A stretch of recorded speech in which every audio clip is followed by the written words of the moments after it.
총선을 한 달 반 가량 앞두고 여야 모두 공천 작업이 한창입니다. 특히 민주당이 시끄럽습니다.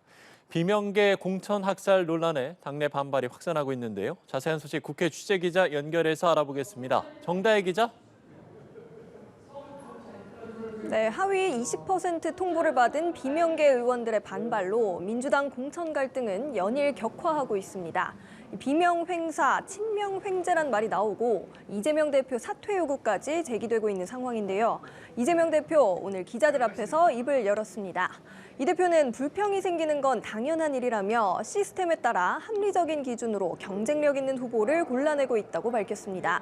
일각의 사퇴 요구에 대해선 툭하면 사퇴하란 분들이 계신다며 그런 식으로 하면 365일 내내 대표가 바뀔 것이라고 일축했습니다. 앞서 오늘 권노갑 상임고문 등 당 원로들은 잘못된 것을 바로잡고 국민께 사과해야 한다며 이재명 대표가 책임지는 모습을 보여야 한다고 촉구했습니다. 박용진 의원은 하위평가 재심을 신청했다가 하루 만에 기각됐다며 재심 절차에도 문제를 제기했습니다. 이런 가운데 민주당은 5차 심사 결과를 발표했는데요. 마포갑, 동작을, 의정부을, 광명을 등 4곳을 전략지역으로 선정했습니다. 해당 지역구 의원인 현역 의원인 노웅래, 이수진, 김민철, 양기대 의원은 사실상 컷오프됐습니다. 이수진 의원은 사육과 비리, 모함으로 얼룩진 결정이라며 곧장 탈당을 선언했고요. 노웅래 의원도 당의 횡포이자 공천 독재라며 단식에 돌입했습니다. 김민철 의원은 이재명 대표를 직접 만나 이의를 제기한 것으로 알려졌습니다. 앞서 안규백 전략공관위원장은 추미애 전 법무부 장관, 전현희 전 국민권익위원장, 또 이현주 전 의원을 여전사 3인방이라고 칭하며 수도권 전략공천 의향을 드러냈습니다. 공관위는 또 전략공관위원장인 서울 동대문갑 안규백 의원을 포함해 친명계 지도부로 분류되는 동대문을 장경태, 인천 연수갑 박찬대 의원 등 12명을 단수 공천했습니다. 네, 국민의힘 상황도 알아보죠. 국민의힘의 경우 상대적으로 큰 잡음은 없는 것 같은데 어떻습니까?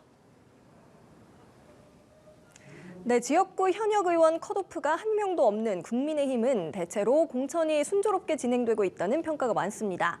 다만 대부분 지역구를 경선에 붙이는 등 잡음을 최소화하는 데 집중하다 보니 쇄신이 없다는 지적도 있는데요. 한동훈 위원장은 감동이 없다는 정도의 비판은 최선을 다해서 하고 있는 걸 언론에서 인정해 준 것이라고 밝혔습니다.